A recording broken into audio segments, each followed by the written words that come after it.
Fantastic. Hello, everyone, and welcome to the 2024 ESG NOFA webinar. My name is Anthony Zepeda, and I'll be your moderator for today's webinar. We are going to hold for just a moment for more of our colleagues to join us in today's session, as we know that for a lot of folks, you're just coming off your lunch hour, so we'll give you another minute or two to get online. In the meantime, I want to invite you all to introduce yourself in the chat with your name and the region you represent. We will begin in about a minute and a half.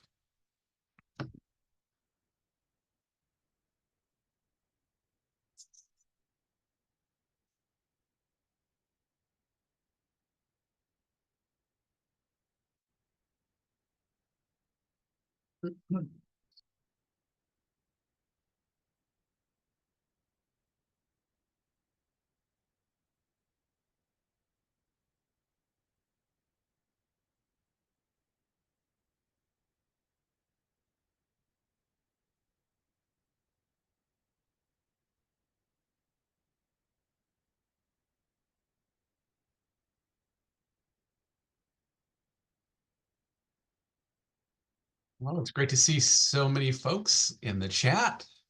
We're waiting about another 30, 60 seconds to let people log on before we get started.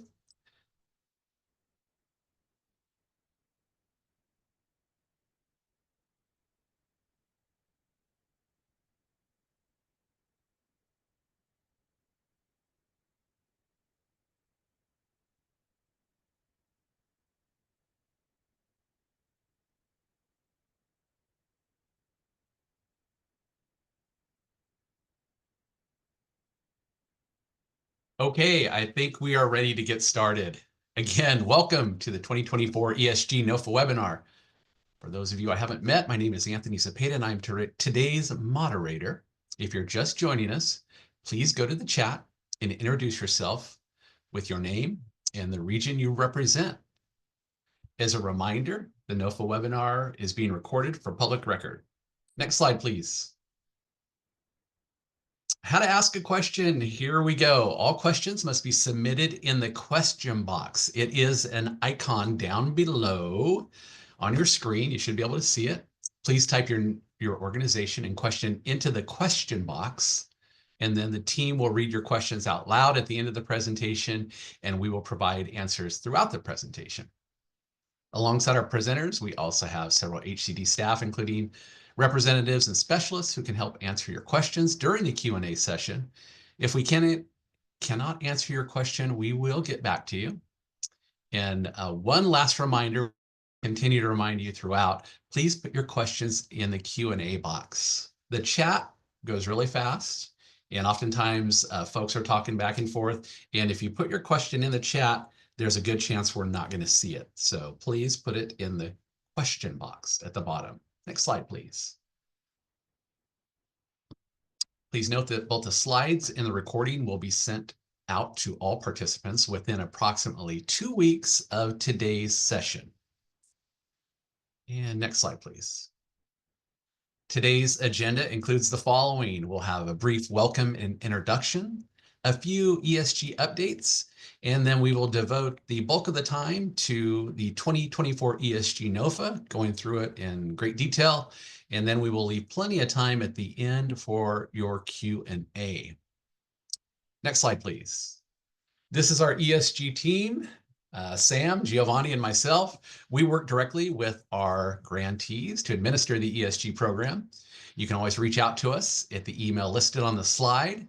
We also have the NOFA inbox. It's more of a general inbox, or if you can't reach your rep, and that is monitored by staff Monday through Friday during normal business hours. So you can always shoot an email there and we will get back to you. Next slide, please. Okay, we're going to start with some updates. This slide shows the upcoming office hour schedule. A week from today, next Wednesday, the 29th, from 10 to 11, we will have our regular office hours, and we will be going over indirect costs. And then 2 weeks from today, or 2 weeks from then, we will have our office hours going over a live application demo. So please come prepared with your questions for eCivis, and we will go through the actual application itself online. Next slide, please. This update slide covers the NOFA schedule. So we released the 2024 NOFA on the 31st of December. The January 31st date is for when the application portal opens. March 28th, applications are due in eCivis. And then we anticipate around July 2025 that we will make our award announcements. Next slide, please. That concludes our introduction and the brief ESG updates. We can answer any questions you may have about the updates or about the slides we just covered. Amanda, was there any questions? Can you please put up the email contacts again? And there we go. We've got Sam Liu, Giovanni Martinez, and myself, and then the ESG NOFA inbox. Thank you, Anthony. Is that it? Yep, that's it. Okay. So let's go to slide 9. There we go. And so we're going to move to the focus of today's webinar, the 2024 ESG Notice of Funding Availability, also known as a NOFA. And we will be presenting the various sections of the 2024 NOFA today. Our goal is to highlight some of the key requirements of the NOFA, share updates on the new multi-year NOFA process, and do our best to address any questions or concerns that you may have regarding the NOFA. Next slide, please. So we're breaking it down into sections. To kick things off, Amanda Lockwood and I will be presenting the first section of the NOFA, which contains a general overview of the state ESG program, program components, federal regulations or regulations related to the NOFA, and eligible program activities. And if you have more than one screen to view, you are more than welcome and encouraged to follow along in the actual 2024 NOFA document, as we will be going through it page by page. So let's go ahead and get started. Next slide, please. So just to take a few steps back about the ESG program, the Emergency Solutions Grant, or ESG program, is a federal program administered by the Department of Housing and Urban Development, HUD, and the federal government contracts with states to administer and implement the ESG program. Here in California, HCD is the state recipient of the funds. We contract out with HUD each year to administer and deploy annual ESG funds to cities, counties, COCs, and their service providers. There are 5 eligible ESG components in which an eligible applicant can apply for funding, and they are listed there on the screen: emergency shelter, street outreach, homelessness prevention, rapid rehousing, and homeless management information systems, or most commonly known as HMIS. Next slide, please. Last year, HCD received authorization from the state legislature to move from the California state regulations to the ESG state guidelines. As a result, for the 2024 NOFA funding cycle and subsequent funding years, the ESG program will be governed by the guidelines in addition to the existing federal regulations and grant requirements. So we've moved from state regs to state guidelines. And these ESG guidelines, they were adopted with the purpose to speed up deployment of funds to our subrecipients, so we can provide as much time as we can to you to expend the grant funds. So we also wanted to award funding formula allocation and moving forward on performance outcomes. We believe this is going to allow HCD a more flexible and nimble approach in terms of how we manage the contracts. And it's also in line with federal regulations and federal grants that are moving more and more towards a performance-based model. We also, a big push for the guidelines was that we wanted to reduce the administrative burden on both our subrecipients and our HCD staff. So the overall premise in moving to guidelines is to deploy funds in a more expeditious manner so grantees have time and support needed to administer ESG programs in their communities. Next slide, please. This slide highlights the legislation that allowed HCD to switch from state regulations to guidelines. The guidelines themselves were developed in early 2024 and then were released for approximately a 6-month public outreach and public comment process. The final guidelines were approved in early December of 2024. And we will summarize some of the major changes in the next slide and go into more detail in later slides. Next slide, please. So highlighting some of the changes that resulted from the guidelines on the 2024 NOFA. As mentioned, one of the main goals in adopting the guidelines was to reduce the administrative burden on grantees and HCD. And one of the main ways we want to do that is the annual NOFA. We normally would release a NOFA every year. The annual NOFA process has been replaced by a 3-year NOFA process based on 3-year estimates of funding and backed by multi-year standard agreements as opposed to an annual contract. The NOFA will be released every 3 years. So 2024, we release the 2024. The next we will release in 2027. And each NOFA will contain a 3-year estimate of funding. And for 2024, we included 3-year estimates of funding for 24, 25, and 26. These estimates can be found in Appendix A of the 2024 NOFA. And finally, as mentioned, annual contracts have been replaced by multi-year standard agreement. We will be going over more detail in a couple slides, and then as we move into the sections, we'll have a whole section devoted to the multi-year contract and funding, and we will discuss it in greater detail. Next slide, please. So this slide just provides a general example of how multi-year contracts will play out. For funding years when the NOFA is not issued, a new application will not be required. So we're trying to reduce that administrative burden. We don't want to have to go through the whole eCivis NOFA application process each year. And as mentioned, the NOFAs will cover a 3-year period. And HCD will notify a contractor with active contracts that are in good standing each year to go over the following things that are on the slide: the annual funding amount, funding allocation amount, any budget revisions that may need to be done, any updates to the signed certification for the authorized signer or the authorized representative. We will also provide an award letter, and we will amend the standard agreement to reflect the adjusted amounts. And while that may sound like a lot of work, it's actually not compared to doing it every single year. That takes a while. We can do this all 1 year and then make it just a streamlined process as we move forward subsequent funding years. Next slide, please.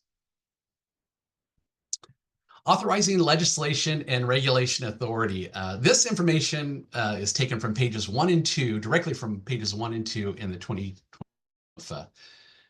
As mentioned, the ESG program is a federal grant that is governed by federal regulations related to the grant and also to federal contracting. It will also be governed by the 2024 ESG guidelines. The reason we bring this to your attention is that the list of authorizing regulation and regulation authority is pretty extensive, and it is the responsibility of our grantees and the COCs to be aware of those regulations and to comply with those regulations. And so look at pages 1 and 2 of the NOFA for a full list. And then as you're going through them, when in doubt, always go back to the federal guidance and also to the guidelines. Just a question can be answered in one of those 2 governing documents. Next slide, please. And this is just a brief example of what I was talking about. We've got, you have to be aware of these and might fit within these regulatory documents, and it can be state documents, definitions in the federal regulations, and all kinds of other fun ones. But we won't dwell on those right now. Next slide, please. Okay, so the Notice of Funding Availability, the NOFA, provides funding for the objectives outlined on this slide. For engaging individuals and families experiencing homelessness, improving the number and quality of emergency shelters for individuals and families experiencing homelessness, rapidly rehousing individuals and families experiencing homelessness, and also preventing families and individuals from becoming homeless. Also, this flows directly from the NOFA. Next slide, please. Kind of like what I was going over in the previous slide about being aware of the regulations, the applicants are responsible for administering ESG funds in collaboration with their local COC. This is a federal requirement, and coordination requirements also under the state guidelines. And the NOFA will also provides documentation requirements for service providers that you might contract out to, and in terms of eligible components and activities within the ESG funding. Next slide, please. And this is just a brief slide that shows how much funding is available for this 3-year NOFA, approximately 12 million each year. And those are estimates. They are subject to final approval each year from HUD and congressional appropriations. And then we have another 3 million in disencumbered funds from a previous year that we will be adding to this. So for a total of 39 million for this 3-year funding cycle. Next slide, please. Here's the program timeline in a nutshell. And we are right there on the second one where we're getting ready to, or just released the NOFA, and the application, as mentioned, is January 31st. The deadline's the 28th. And then we have approximate dates for the award announcements and the subsequent update years in 26 and 27, and then when we will be releasing the next NOFA in October 27. Here, we just have a note. The note will be amended to offer a 6-month extension to apply for disaster impacted communities in Southern California related to the LA fires. This extension is to extension to apply does not provide an extension to expend the funds, if that makes sense. So it's an extension to apply, but the expenditure window remains the same. And so please keep this in mind if you'll be taking advantage of the due date extension. And please stay tuned for the NOFA amendment announcement in the coming days. Next slide, please. So as mentioned before, moving forward, the department now plans on issuing one ESG NOFA every 3 years, capturing all 3 years of estimated HUD funding in one application and one standard agreement. So please note that the initial funding cycle has an expenditure period of 21 months instead of the regular 24 months. And as you can see, it's a general outline of the first funding cycle as the initial contract will be 24 to 26.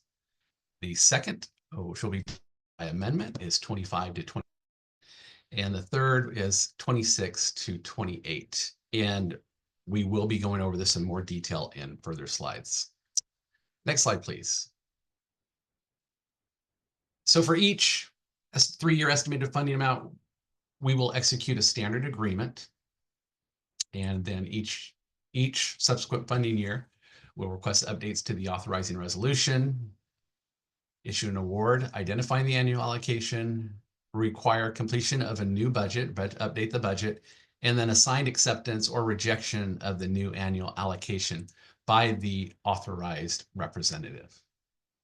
Next slide, please. And this is the next 2 slides are just going over some of the details related to the amendments that I've touched on. So funding for each annual funding cycle will be completed through a contract amendment. So we won't be creating a new contract. We'll just be amending the current contract.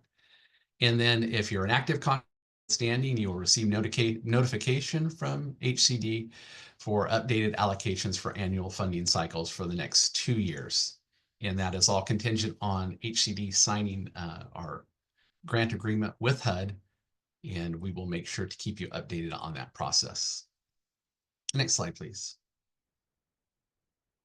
And going amendments once again, a contractor may request to change their selected service provider during the amendment process, and a contractor may request line item changes to their budget as long as the change less than 25% of the awarded budget.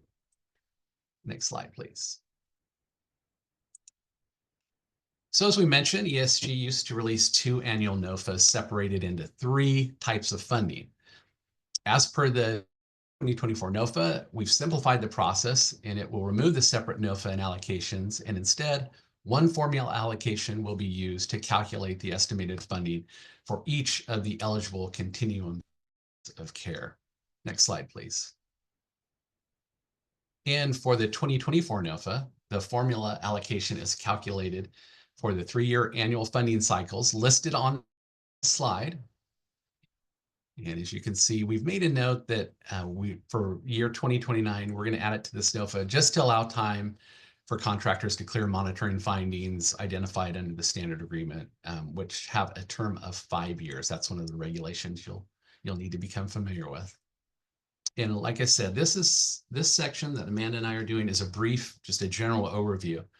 And then after our introduction, we're going to go into specific sections, and one of them is the 3-year multi-year contracts and funding cycle, because I think we may have some questions in there.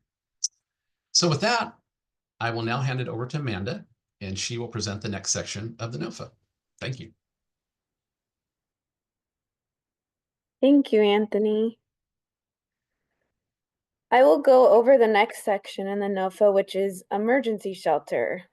Effective with this 2024 ESG NOFA, the department will no longer fund emergency shelter night by night or MBN projects with minimum or maximum length of stay. Night by night shelters are typically high volume shelters where a large proportion of clients spend one night at shelters on a needed or irregular basis. A one-time waiver to this prohibition may be granted only in the event that 1, an emergency shelter night-by-night project is a community's only shelter available, and there is a plan in place to convert the emergency shelter night-by-night project into an emergency shelter entry-exit project in the near future. Please note the department reserves the right to review any waiver requests on a case-by-case basis and make a final determination at the department's sole discretion. Next slide, please. The ESG program will continue to fund emergency shelter projects that require or strongly encourage a continuous stay while a client resolves their experience of homelessness. This means that ESG will continue to fund day shelters and seasonal shelters as well, which includes cooling and warming centers. An emergency shelter manual has been developed and is available to all ESG COCs and stakeholders for guidance on operating emergency shelter programs. Please see our ESG emergency shelter manual on our website for more information. Next slide, please. Next, I will go over environmental review for both units of general purpose local government and for nonprofit. Units of general local governments must agree to assume responsibility for environmental review, decision-making, and action under federal regulations listed on this slide and in the 2024 NOFA. Next slide, please. And for those of you who are nonprofits, you shall comply with the environmental requirements of 24 CFR Part 58. The requirements for nonprofits and units of general purpose local governments are both governed by 24 CFR Part 58. Local governments are a bit more stringent and more requirements need to be met. However, nonprofits and local governments both must comply with environmental review and requirements in order for your project to be funded by ESG. Next slide, please. Next, I will go over the match policy.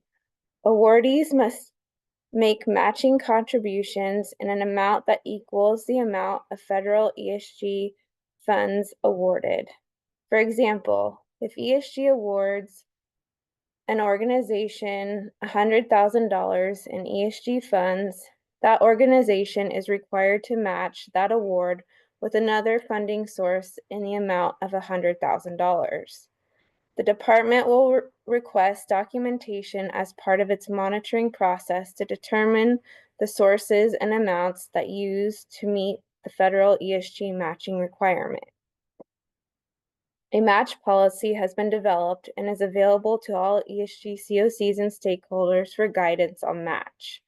Please see our website for the ESG match policy and other match documentation forms. Next slide, please.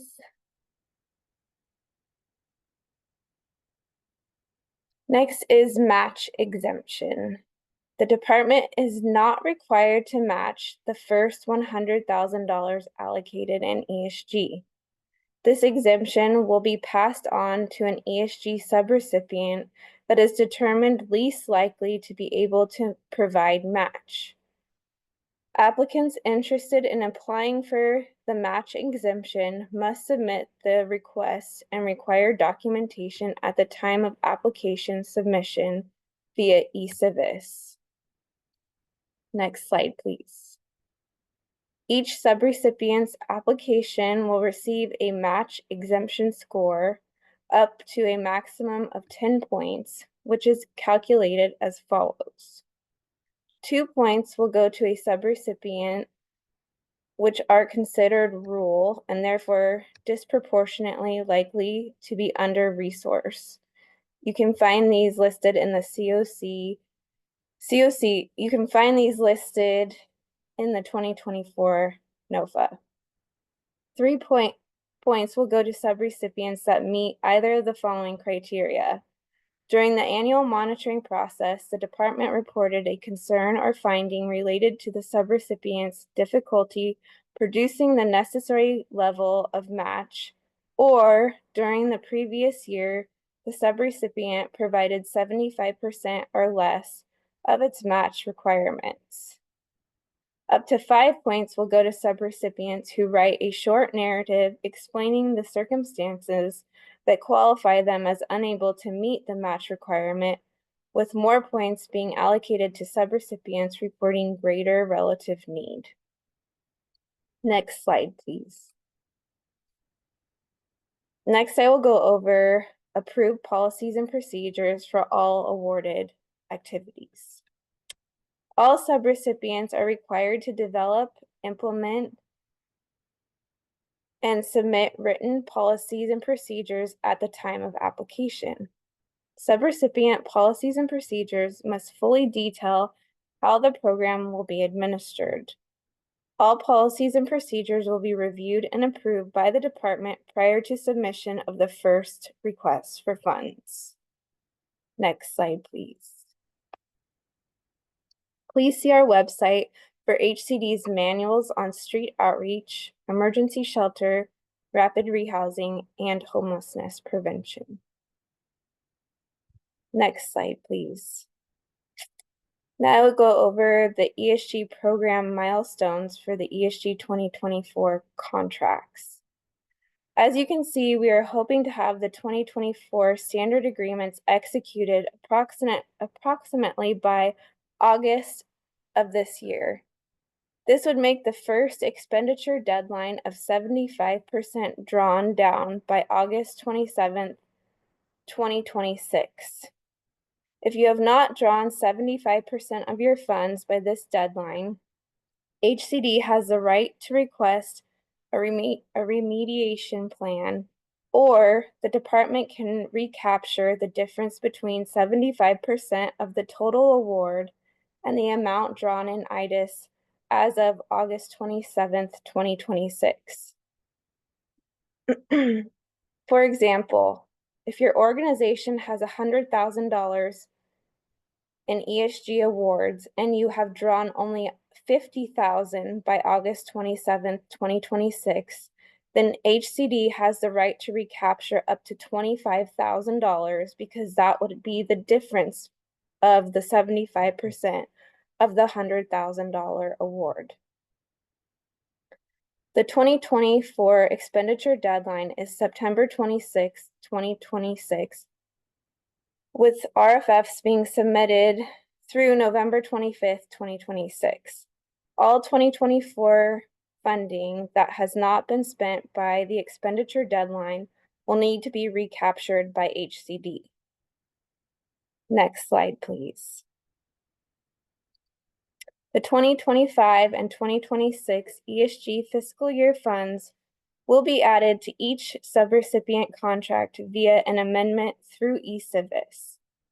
With the cooperation of both the subrecipient and HCD, we anticipate these amendments will take approximately 90 days from when HCD receives the HUD grant agreement to the execution of the ESG standard agreement amendments.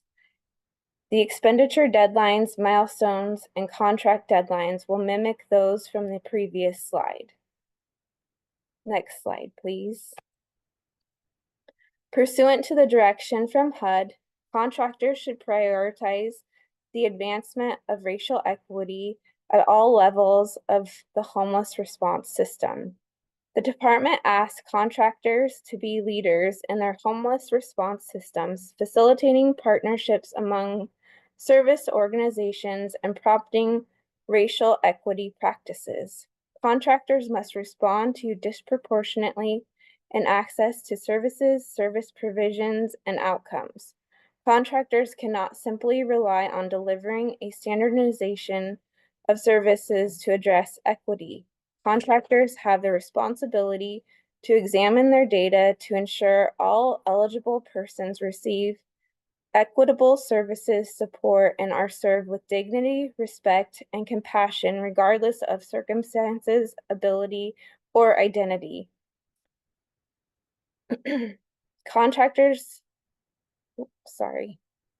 Applicants must submit related racial and ethnic data, metrics of all homeless population, and those served by the COC service area from their Homeless Management Information System, or HMIS, on a quarterly reporting basis. The department recommends that contractors refer to and utilize the racial equity tools available on the HUD Exchange website to inform efforts to advance racial equity within the homeless response system. The tools are available online using the link available on this slide. Now I will pass it off to Sam. Okay, thank you, Amanda. Next slide, please. Good afternoon, everyone. Let's get with eligible applicants. The COC selection process for eligible applicants must have the following: fair and open competition that avoids conflicts of interest. For more details, see the guidelines and NOFA. Next slide, please. More on eligible applicants. The applicant can be the COC and an applicant, or each COC may select up to 2 applicants to apply for funding. These applicants can either be a local government like a city or county, or a private nonprofit organization. For example, a COC applies and is awarded $200,000 for the 2024 grant. They may choose any number of sub-grantees or providers for the components awarded. Grant year 2025, they will be awarded $200,000 again and either choose the same or different sub-grantees or providers based on the COC's needs. In another scenario, this is up to 2 eligible applicants, with the COC themselves being one of the eligible applicants. COCs cannot select a different eligible applicant during the 3-year NOFA cycle, once the COC has selected them during the first funding round. This is why we highly recommend COCs be the applicant and subcontract out to providers. Next slide, please. This is the new COC's recommendation form for selecting eligible applicants for their COC. We encourage COCs to apply as the main applicant if there is capacity. As a reminder, the COC is recommending an applicant that this form must be submitted in each eCivis application. Next slide, please. Now for eligible activities. There are no changes to eligible activities. There's still street outreach, emergency shelter, homelessness prevention, rapid rehousing, and HMIS, and grant admin. Local governments are eligible for grant admin, but not nonprofit organizations. In this table, total grant means the whole annual HUD ESG award.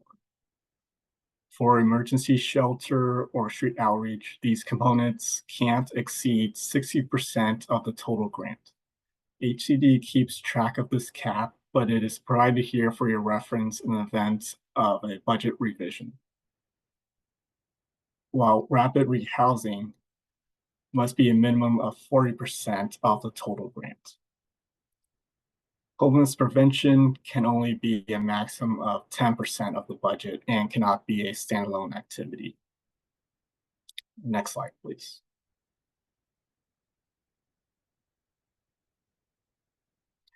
For emergency shelters, maintenance is an eligible activity so long as it doesn't extend the shelter's useful life or adapt it for new uses.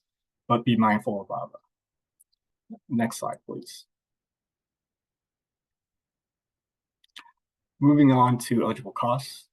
Eligible costs are allowable, allocable, and reasonable. Allowable costs comply with federal cost principles and with the service provider's adopted policies and procedures. Allocable costs are treated consistently with other costs incurred for the same purpose in similar circumstances. And finally, reasonable costs do not exceed what a normal person would incur in similar circumstances. Next slide, please. Continuing with eligible costs. Costs can either be direct or indirect. An example of direct costs for rapid rehousing would be rent payments to the landlord. An example of indirect costs for emergency shelter would be fees to maintain nonprofit status. And next slide, please. HCD will monitor contractors and service providers to ensure correct use of ESG funds. Next slide. And finally, to threshold. Any application that fails to meet any of these threshold requirements will be disqualified. Threshold requirements are applicants must follow all instructions in the guidelines, NOFA, and online application. All required documents must be uploaded to the eCivis portal and submitted by the deadline, which is March 28th, 2025 by 5 p.m. And next slide. All right, more threshold requirements. For applications that include emergency shelter, site control documentation must be included, and authorizing resolution must be included. Starting this round, draft resolutions will not be accepted because it has caused significant delays in the standard agreement execution process. So we'll cover this more in the next slides. If applicable, single audits must be submitted in the application, and those with findings must have a remediation plan or agreement submitted as well. Applicants must match 100% of ESG funds with either public or private sources. And finally, all proposed activities must have corresponding policies and procedures submitted as part of the application on eCivis. Now I'll hand it off to my colleague Giovanni. Thank you, Sam. Good afternoon, everybody. Now we'll begin with the state overlays. Next slide, please. It is important that applicants review all the provisions, requirements, and limitations of funding sources that they have applied for and obtained for their project, program, or activity. There must be compatibility with HCD's program requirements and restrictions. Incompatibility will result in denial or cancellation of an award. This may also result in place of conditions or limitations on the award. This will be done at the discretion of HCD. Next slide, please. Now we're focusing on the federal requirements. Next slide, please. Applicants must follow all the federal requirements listed in the above code. It is highly recommended that applicants review these Code of Federal Regulations to ensure that they are meeting these special requirements, such as the non-discrimination and equal opportunity requirements, along with Section 3 located in the above mentioned Code of Federal Regulations. Finally, it is important to remember that homeless individuals have priority over other Section 3 residents in accordance with the federal code listed above. Next slide, please. Here are all the Code of Federal Regulations related to the ESG program. Unfortunately, due to time constraints on today's presentation, we do not have the space to review these individually, and that would require a whole separate presentation. Again, it is imperative that applicants really take the time to review these specific sections on their own especially if you have any staff that are unfamiliar with the ESG program. We will post a link to the Code of Federal Regulations in the chat for your reference to have handy. Another important thing to note, grantees must be able to meet all of these federal requirements listed, specifically the ones concerning the following: equal opportunity and fair housing, affirmative marketing, environmental review, displacement, relocation, acquisition, labor, lead-based paint, asbestos, conflict of interest, debarment, and finally suspension. There are pertinent federal requirements noted in both the federal ESG regulations and ESG standard agreements. It is important that applicants are aware that if they are funded, these pertinent federal requirements would apply. This concludes the portion on federal regulations. Next slide, please. Now we move on to Build America, Buy America, or BABA for short. BABA was passed by Congress on November 15th, 2021 as part of the Infrastructure Investment and Jobs Act, IIJA. BABA stipulates that certain items such as iron, steel, manufactured products, and construction materials be made in the United States if they are used for federally funded infrastructure projects unless otherwise exempt or subject to an approved waiver. This waiver is known as the Buy America Preference, or BAP, and the specific requirements for this waiver are listed in the above code. Starting on August 23rd, 2024, all new awards of federal financial assistance from the Program for Infrastructure as defined below, and any of those funds obligated by the grantee are covered under BABA. Next slide, please. Wrapping up on BABA, please ensure that this excerpt is included with all contracts and agreements with the following entities: subrecipients, contractors, developers, and subgrantees. In addition, please include this excerpt into any procurement bid contract documents to ensure BABA compliance by the previously mentioned parties. It is also important to note that the term infrastructure project in this excerpt means any activity related to the construction, alteration, maintenance, or repair of infrastructure in the U.S., regardless of whether the infrastructure is the primary purpose of the project. Please refer to this section in the ESG NOFA guidelines for further reference. One final point about BABA. The ESG program strongly recommends to not use ESG funds for shelter repair. We ask that you please seek other sources of funding to complete shelter repairs. This concludes the portion on BABA. Now I will hand it over to ESG Program Manager Tim Coop-Whitley. Take it away, Tim. Thank you, Giovanni. All right. Hi, everyone. So we're next going to cover the application submission requirements. Next slide, please. So the main requirements for this application submission under this NOFA must be completed through the eCivis portal webpage, which I imagine most of us are familiar with. Any new folks that are joining us today, the link is on the slide here in case you have not been to that site before, but applications will be submitted through the eCivis portal. And as another reminder, any paper binder applications are no longer accepted or required. So completed applications and all required documentation with the application must be received by the department no later than 5 p.m. Pacific Daylight Time on Friday, March 28th, 2025. And any application that is received or submitted after this date will not be accepted and will not be eligible for funding. So, and just a quick note regarding the application, for those of you who are part of our ESG Office Hours series, coming up, as mentioned previously, on February the 12th, we will have an application demo. And so if you are available on February 12th, please join us for our office hours demonstration where we will go through the step-by-step process of the application. So if there are additional questions after today's webinar, we will be diving into the application itself on February 12th. So please plan to attend if you are available. Next slide.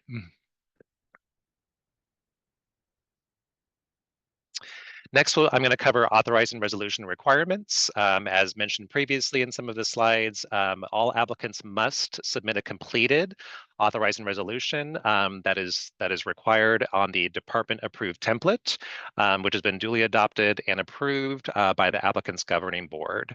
And so for those of you who attended our office hours last week on the 15th, we did do a deep dive into the resolution process and what is required with that. And so those of you who saw that, you are familiar with some of these new requirements, but we'd like to just mention them again today.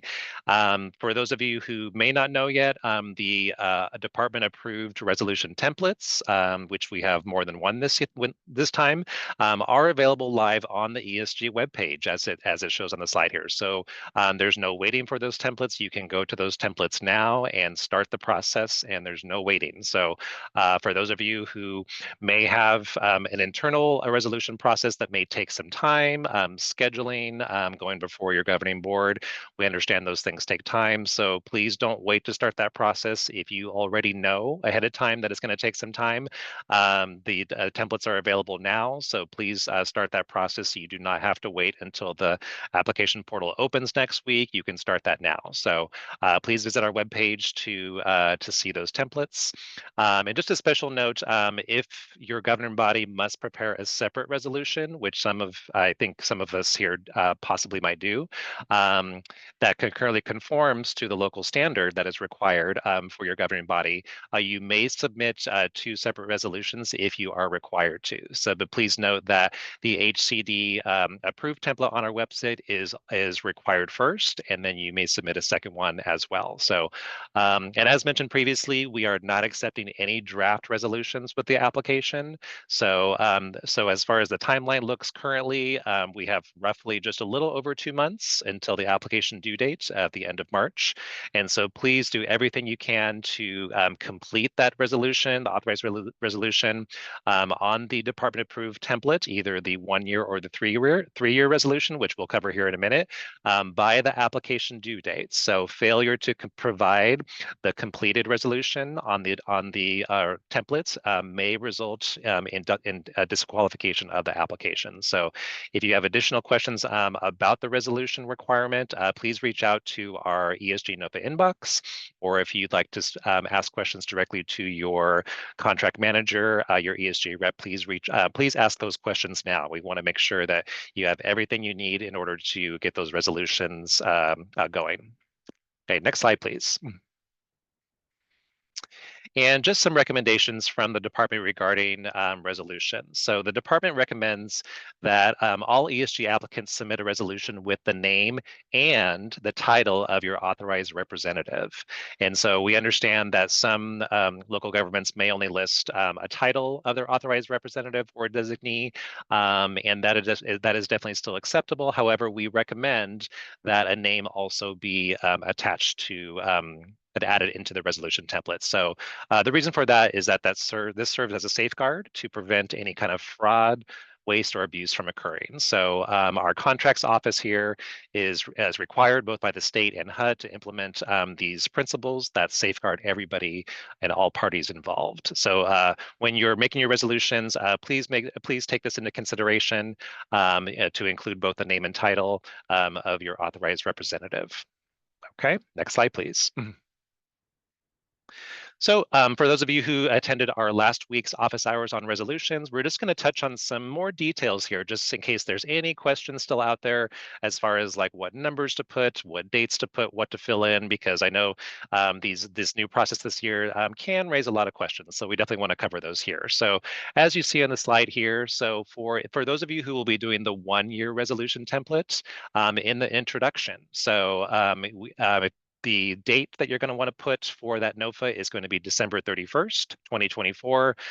We realize that some of you out there may have gotten a premature date of the NOFA, and so if that's the case, please discard that. And so the official NOFA release date is as on the screen, December 31st, 2024. Next slide. So moving on to section 1. So for those of you who will be doing the 1-year resolution and the amounts that you're going to be entering into section 1, we have kind of a little bit of a cheat sheet here and a guide. So if for any questions that are still out there. So, so please refer to the NOFA Appendix A at the very end of the NOFA document to find out your estimated allocation amounts as shown on the screen here. So for those of you doing the 1-year resolution, you're going to navigate to that where the little red box is for the estimate annual funding for cycle 1, and you're going to locate your COC area, and you're going to find that amount. And as previously mentioned in last week's office hours, we recommend putting an amount of 150% in that line under section 1. So the easy way to do that is to take that amount from the allocation and multiply that amount by 150%, and that will get you that number, which is highlighted in green here on the slide. So that's going to be the 656,565, and that's how you get to that number as far as what the correct number to enter into section 1. So so that's a simple kind of way to get that number if there were any questions about that. Next slide. Moving on to section 2.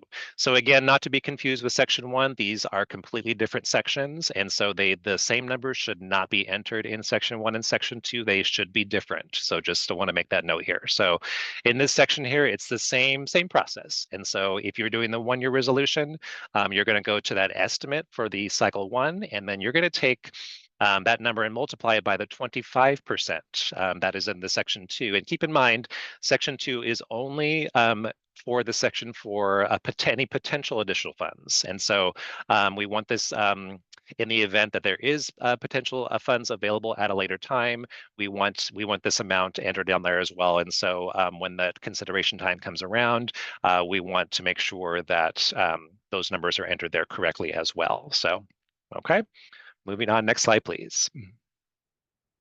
Okay, so moving on to our new resolution template here that is brand new this year, and I know that there's probably still some questions out there, so we're happy to answer those questions, and so please don't be afraid to ask any questions on the 3-year. So, and again, it's going to be some of the same information, but just a little bit different process. And so, again, the NOFA date will be the same. There's no changes on that. It's going to be December 31st, 2024.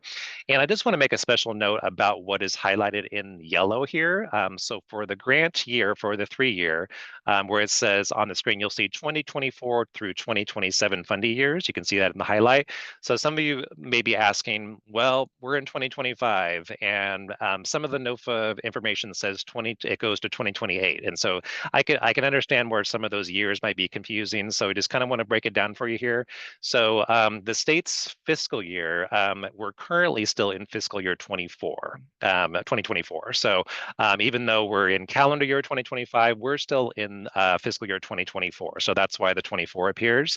And so for the 3 fiscal years that are combined into this 3-year resolution, we have 3 fiscal years that are included. So that's why it shows 2024 through 2027, and that completes a total of 3 fiscal years.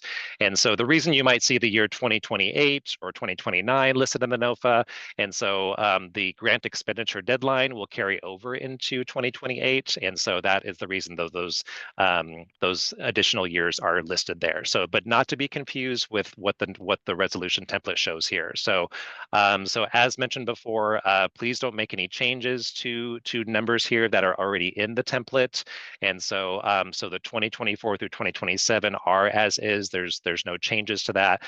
So please don't make any attempted edits or changes if that's the case. And so if you have questions about this, or if your governing body or board has questions, please reach out ahead of time, and we're happy to answer those questions for you. So next slide, please. Okay, continuing on with the 3-year resolution process. Now, this is where it's going to be a little bit different as far as where you look for that number. Okay, so for those of you who are thinking about doing this 3-year resolution, which we highly recommend, by the way, you won't have to do one every year. And so if your board will allow this to happen, if they will be approving a 3-year resolution process, we definitely encourage you to do that when you're preparing your application. So the main thing to do with this for the 3-year is, instead of looking for that estimated cycle year number 1, you're going to go all the way over to the right where the little red box is indicated on the slide, and you're going to look for that total estimated allocation amount under your COC area in the Appendix A. Okay, so that's the main difference with this one. And so just go all the way over to the total estimated allocation amount, and same process. You're going to take that number and you're going to multiply it by the 150%, and that will get you the number to enter into section 1 as it's highlighted in green. And so it'll be the 1,886,646, and that is the number you will enter into section 1 on the 3-year. Next slide. And moving on to section 2 of the 3-year resolution, same thing. And again, not to be confused, section 1 and section 2 are different, so the same numbers should not be entered. They should be different numbers here. So go all the way over to the far right total estimated allocation amount and take that number and multiply by 25% to be able to get that final number that is highlighted in green.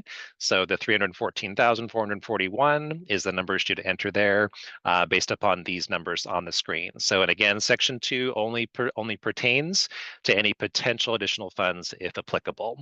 Okay, and next slide. And finally, in this section, you'll see in the language in the resolution template where it states the name and title of the authorized representative or designee. You'll see that in the resolution template language. A lot of us already know what this is. We've done this before. So, but it's always a great idea if you want to have a designee letter available and submitted with your application. That will also save us a lot of processing time as well. So for those of you who may not have submitted a designee letter before, we have an example here on the screen for you. And so this is kind of a good guide to use if you have not submitted one before.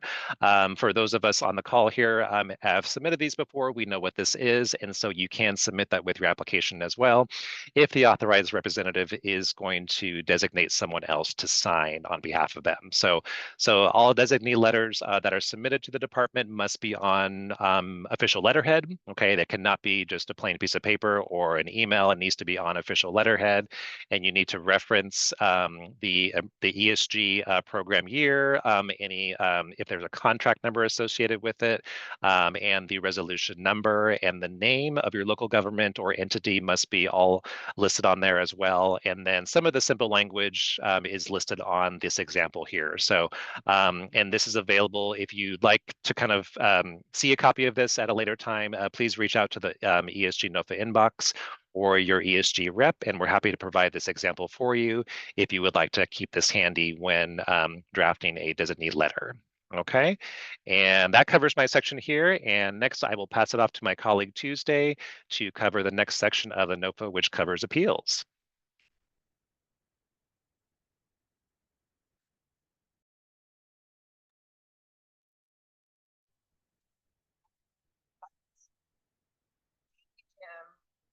Next section will be about the appeals process.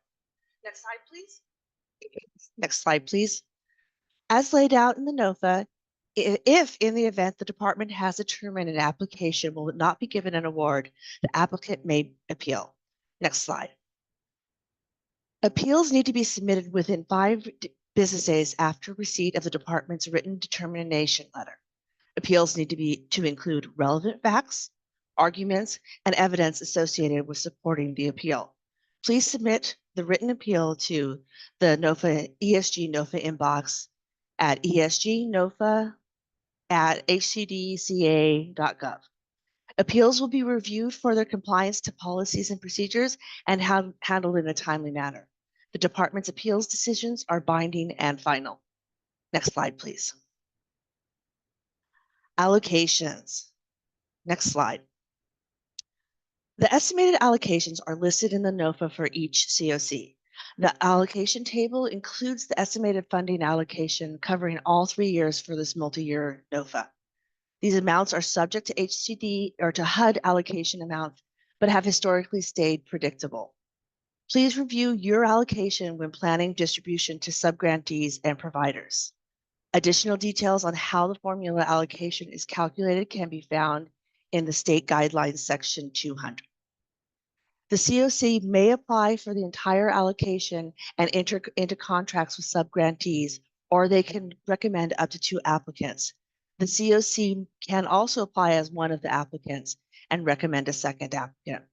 As part of the recommendation process, the COC must specify the amount of funding and the areas of components that they're approving their applicants for. And that will be part of the application recommendation process. Thank you. Great. Thank you, Tuesday. And thank you, everyone, for that presentation. And we've had a lot of questions that we've been able to answer most of them in the chat. about 32 questions, but we had a couple that were still out there. And one of them, go ahead, Amanda.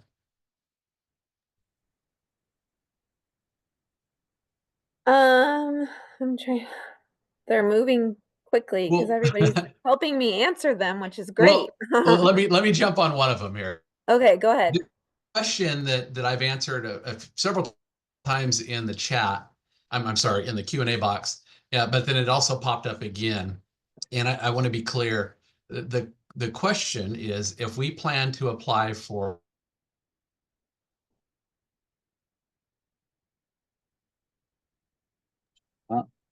It's like froze. I think you froze for us. Yeah. Yeah. I think he was going to go with, if we plan to apply for this for 3-year, do we also complete the 1-year resolution? And the answer is no. If you complete the 3-year resolution, you do not have to complete the 1-year resolution also. You're only completing one resolution. If your board allows you to complete the 3-year resolution, you do not have to also complete the 1-year resolution. I'm back. Did you get it? Yes, I answered it, Anthony. Thank you. Mm-hmm.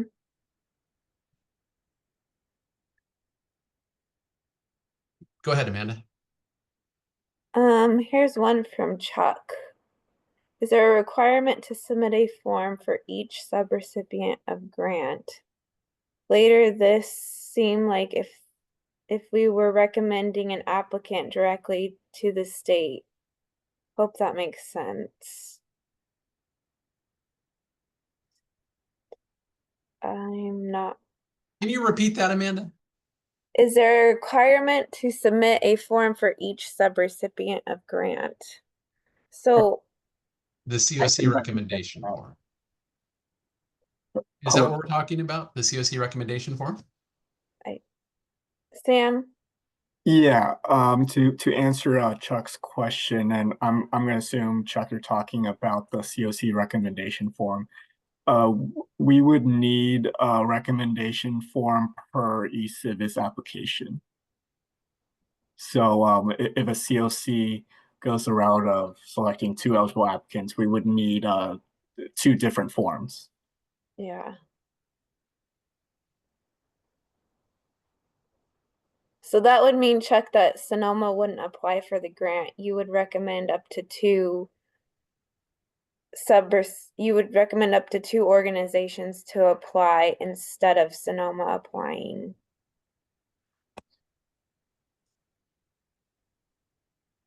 But on the same hand, if Sonoma is the applicant, they do not, at the time of application, have to give us evidence of who their providers are going to be.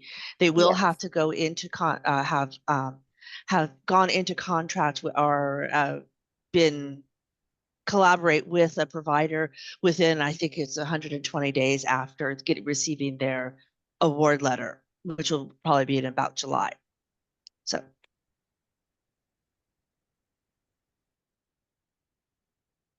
Okay, another question. If the county or COC applies, would they have to identify the service providers prior to the application submittal? When Tuesday just answered. And Tuesday just touched on that, right, Tuesday? Yeah. The answer is Yes. You have 120 days after receiving your award letter, which we anticipate having out by July of this year. Which is not a change from how it's been in the past for our COC applicants.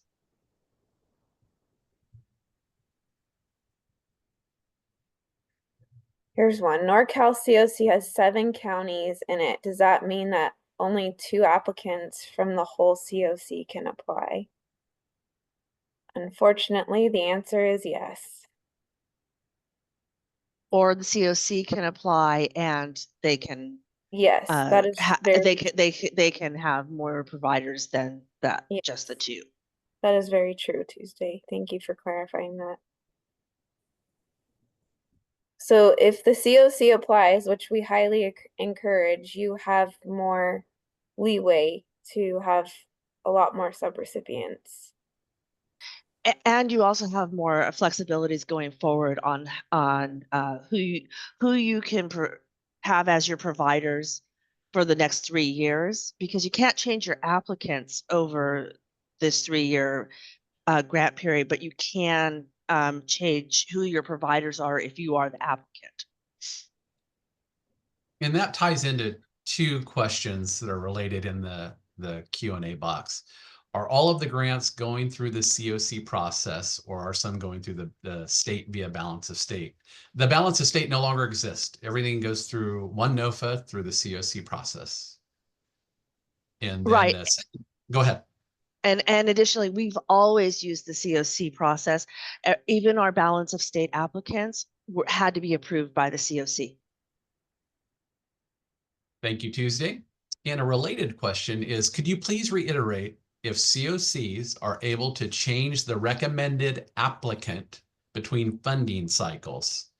The answer to that question is no, you cannot change your recommended applicant between funding cycles. What you can do is, if you're the COC and you are one of the applicants, you're receiving the funding and you subcontract out to various service providers, the COC can change their service providers at the time of contract renewal, the amendment each year. And if Tuesday or Amanda, you want to add anything to that, jump right on in. That is correct. That is one of the reasons that we highly recommend it if the COC has the capacity to be the applicant, they should be, because that'll give them more flexibility to make changes as they see their needs change in the upcoming years.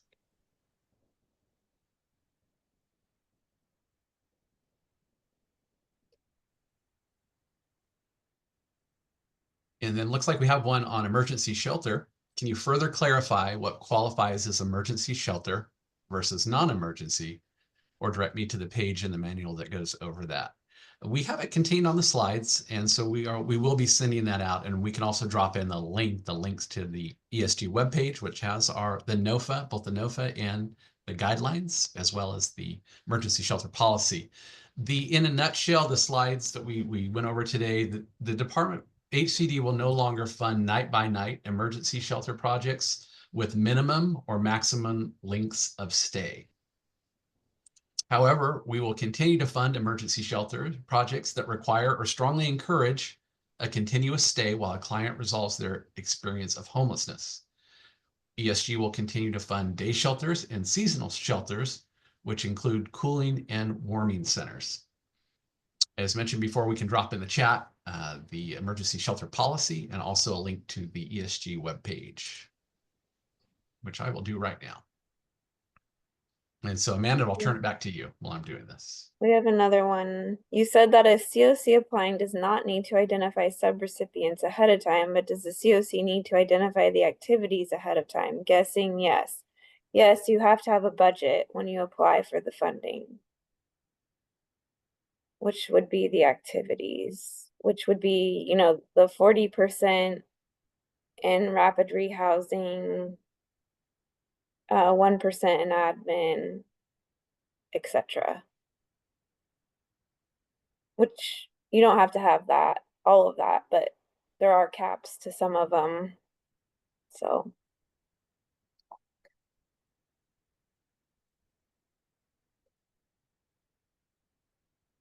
How may we request for access for historical Merced COC submissions and e-service to be granted to our new program manager? Please email the ESG NOFA inbox for that information.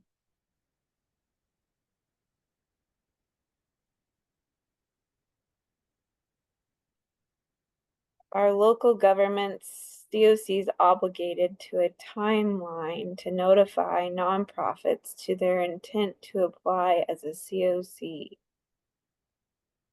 Our local government COCs obligated. Well, they certainly need to have notified and chosen a applicant, if they're going to recommend an applicant before the end Yeah. of the application period. If the COC is going to be the applicant, they are able to do the application and start the process of choosing their providers or their Mhm. subs going forward. And they have that, again, 120 days from receiving their the award letter to have identified those particular providers or subs. Mhm. Can the recommended applicant subcontract the funding? Yes, they can have sub-providers.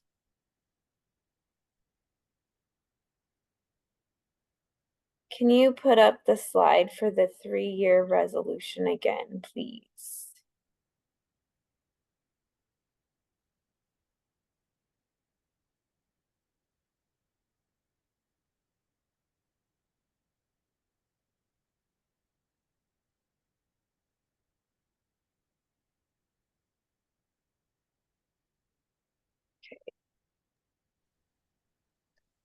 COCs that were previously not able to apply under this funding, are they able to do so now that this allocation has become 1 instead of 2 allocations? No, there were very few that were not able to apply before, and they are still not able to apply. There's only, what is it, 4 areas that aren't allowed to, are not. Yeah, there's 4 COCs that Yeah. do not fall under this ESG allocation, Yeah. and there's one jurisdiction or one COC that does not apply for this.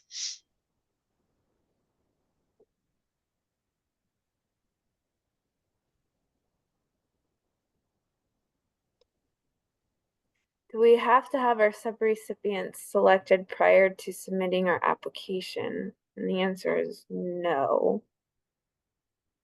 We would be submitting as the COC. Okay.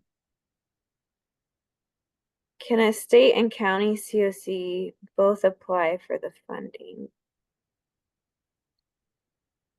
Can a state and county COC? We are the state. Yeah, it would just if you can put in the chat whoever typed in the question, if you can literally identify the COC you're talking about, we can tell you if they're eligible or not. Yeah. Is there any time limit to a shelter stay? There should not be.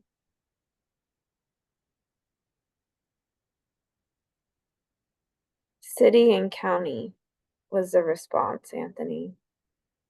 Of Yeah. Sacramento, Los Angeles, Stanislaus. The city and county that we can't identify it. We're just trying to get to the gist of the question, and it's very general at this point, so we're not sure what you're asking. Riverside. It's Riverside. Oh, okay. Riverside. Yeah, Riverside is eligible to apply. Yeah, And Riverside Riverside can apply, and if they wanted to, they could recommend a second applicant. Generally speaking, Riverside has been the single applicant for their COC funding, and they subcontract out with different subgrantees and providers. Is Merced COC eligible to apply for funding directly? We were previously not able to. Merced. Is Merced and Fresno? Are Merced and Fresno and No, Merced. no? Merced gets funding. Yeah, I'm looking at it right now. Yeah.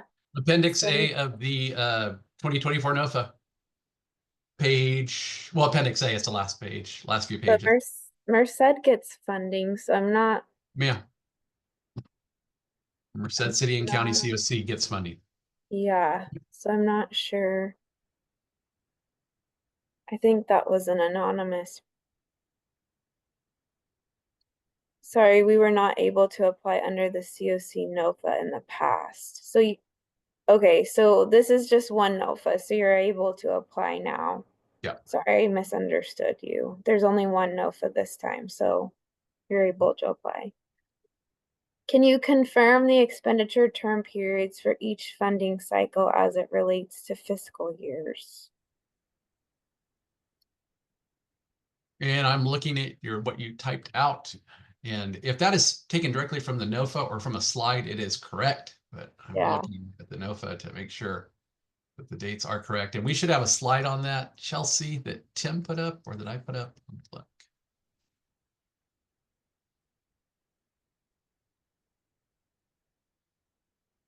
While you're clicking through slides, can you clarify a COC can apply and also recommend a second applicant? Yes, that is true. A COC can apply. Let's say the COC takes on the rapid rehousing portion and takes 40% of the funding. They can recommend a second applicant that could take on the emergency shelter portion of the funding. Slide 27, yeah, that's it right there. So let me look at the numbers on the question 24, 26, 25, 27.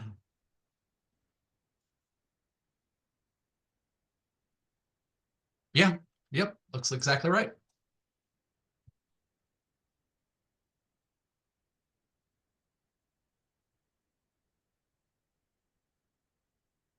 And let's see, so that's about 59 questions that we've gone through either live or in the Q&A box.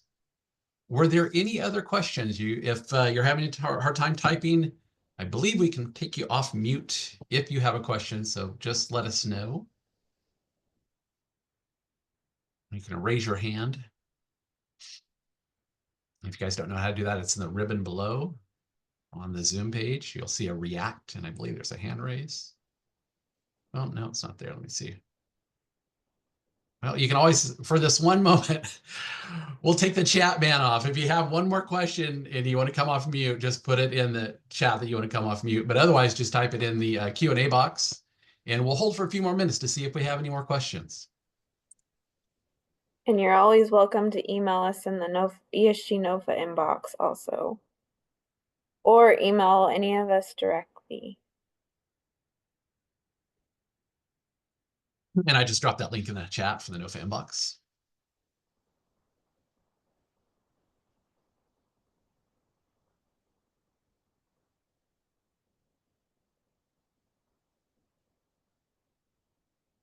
All right, it looks like we don't have any more questions. Wanted to thank you all for those questions. Those were great questions. And we realize this is a new process for everyone, takes a little getting used to, but we are here to answer your questions. So please feel free to submit them. All the information today was taken directly from the NOFA. That's just my gentle way of saying, if you've got a question, you can always check the NOFA. It's there. We also have the guidelines, the ESG NOFA inbox, and reaching out directly to your rep. We are here to help. We want to help you get these funds deployed in your community and to help you implement your program. So with that, let's go ahead and move to the next slide. Final slides are just we have 3 slides that we always put up at the end. And the first one is the NOFA resources. And you can click on the ESG webpage, which has many tabs for resources, archive information, forms that you might need for your program, and federal regulations, state regulations requirements. The NOFA link is also here. We also put that in the chat. You can get that through the ESG webpage. And then the program team contact is the ESG NOFA inbox. Next slide, please.